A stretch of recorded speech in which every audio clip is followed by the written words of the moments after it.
हमारे सहारनपुर के एक साधक हैं, पारस जी सहारनपुर के भक्त हैं।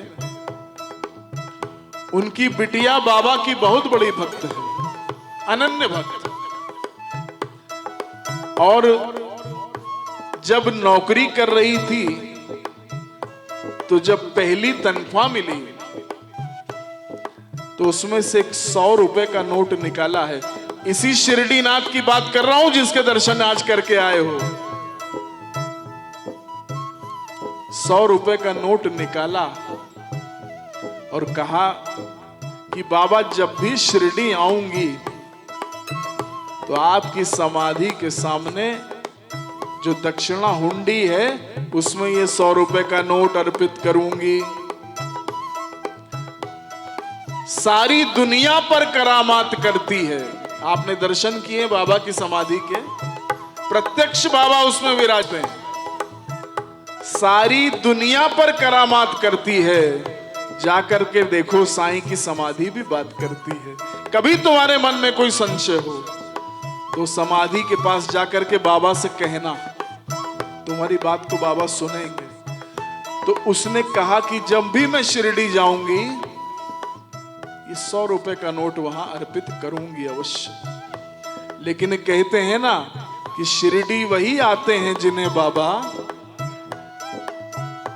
आ नहीं पाई। कोई कारण था, आ नहीं पाई, लेकिन भैया और भाभी आ रहे थे। सत्य घटना है साहब, आज भी सुनाता हूं तो ये मेरे जो रोंगटे खड़े हो जाते हैं, हर्षित हो जाते हैं। आ नहीं पाई तो भैया और भाभी को 100 रुपए का नोट दिया, कहा कि मेरी तरफ से चढ़ा देना बाबा को। 3 दिन तक शिरडी में रहे साहब, लेकिन अर्पित नहीं कर पाए।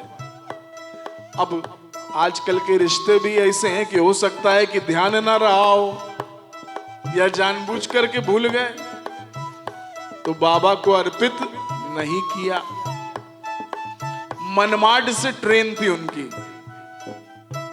तो शिरडी से जब दोनों जा रहे थे तो क्या देखते हैं कि रास्ते में जाम ही जाम लगा हुआ है। इतना लंबा जाम है कि शिरडी से ही नहीं निकल पा रहे। बोलो समर्थ सदगुरु श्री साईनाथ महाराज की जय। ऐसा जाम है। अब जब वहां पर इनकी गाड़ी खड़ी थी तो बार बार घड़ी देखें, कहने समय हो रहा है, हमारी तो गाड़ी छूट जाएगी। इतनी देर में इनकी गाड़ी के पास एक फकीर आकर के खड़ा हो गया।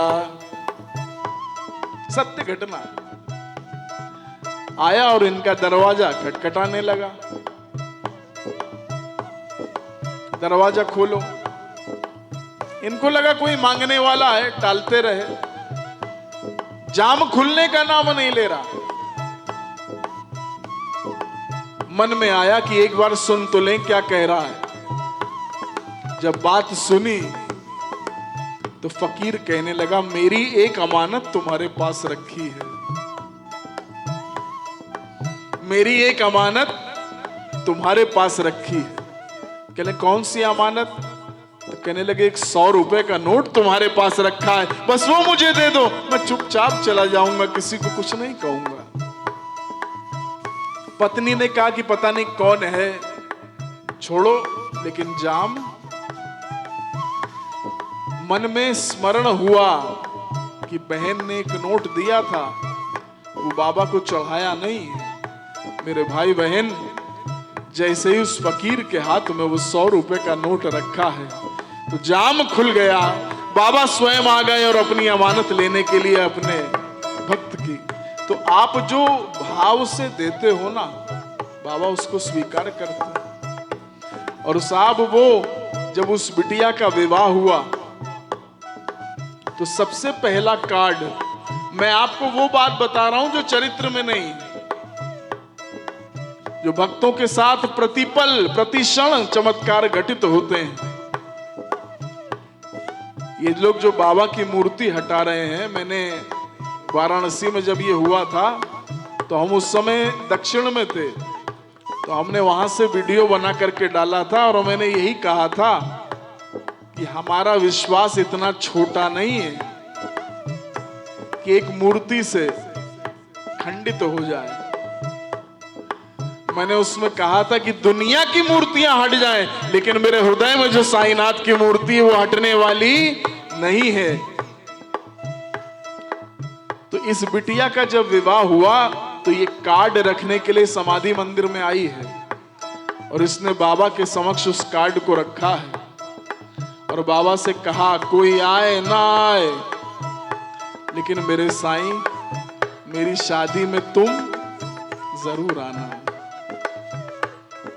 अब जब इसका विवाह हो रहा था तो पूरा जो मन था वो दरवाजे पे लगा था।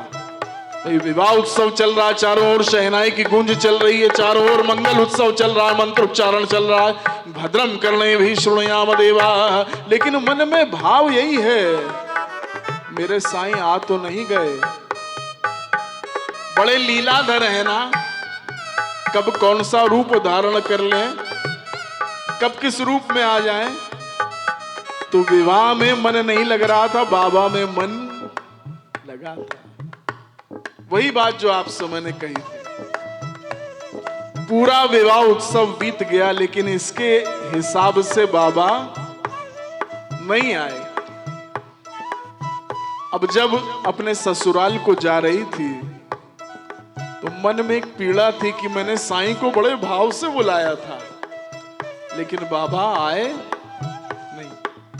तो उसके पास एक छोटी सी मूर्ति थी। मैं कई बार कहता हूं कि अगर कभी तुम शिरडी ना आ पाओ तो घबराना नहीं, तुम्हारे पास वो जो छोटी सी मूर्ति घर में रखी है, तुम आंखों से 2 आंसू बहा देना, बाबा शिरडी से चल करके आ जाएंगे। आप देखो, मैं बहुत टेक्निकल बात करता हूं। अभी हमने यहां पूजा की तो पंडित जी ने कहा, विशाखा जी आपने ध्यान दिया होगा, कहा पुष्पम समर्पयामि, दीपम समर्पयामि, लेकिन फिर बोला नैवेद्यम निवेदयामि। क्यों? कि प्रभु बाकी सब कुछ आपका है लेकिन ये मैंने बनाया है, ये प्रसाद मैंने बनाया है, तो आप मुझ पर कृपा करो और मैं आपको निवेदित कर रही हूं। तो इसी प्रकार से मैं हमेशा कहता हूं कि ये जो आंखों के आंसू हैं ये सेल्फ प्रोडक्शन है, ये आपका अपना है। भाई गुलाब जल लोगे, काकड़ आरती में जाते हो, पुष्प लोगे, कुछ भी लोगे, बाजार से खरीदोगे, लेकिन जो तुम्हारी आंखों से आंसू निकलते हैं वो तुम्हारे अपने होते हैं। तो ये आंसू चढ़ा दिया करो। तो वो बिटिया मूर्ति लेकर के गई घर में, कहा बाबा मैंने बुलाया था आए नहीं। तो रोज तो जल से अभिषेक करती थी, आज आंखों के आंसुओं से बाबा का अभिषेक कर रही है। कहते हैं रात में बाबा ने स्वप्न दिया। हम 2008 में जब पहली कथा करने के लिए आए थे तो ये दृष्टांत सुनाया था। अभी जब निकल रहे थे तो मन में आ रहा था कि आज बाबा को ये जरूर सुनाएंगे।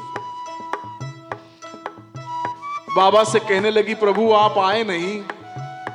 रात में स्वप्न दिया बाबा ने, साक्षात शिरडी नाथ ने, और कहा कि कभी ऐसा हो सकता है कि तू बुलाए और तेरा साईं ना आए, कभी ऐसा हो सकता है। अरे अपनी शादी की फोटो की एल्बम निकाल करके देख, अपनी शादी की फोटो की एल्बम निकाल करके देख। जब तू वर के गले में वरमाला डालने जा रही है, पीछे तेरी सखियां खड़ी हुई हैं। अरे जरा गौर से देख, सखियों के पीछे तेरा साईं भी खड़ा हुआ है। साहब मैंने वो फोटो खुद देखी है। बात सबकी इकरार करते हैं, कोई भी आकर के देख ले शिरडी में साईं हर कश्ती को पार करते हैं। बाबा किसी को कभी भी निराश नहीं लौटाते हैं।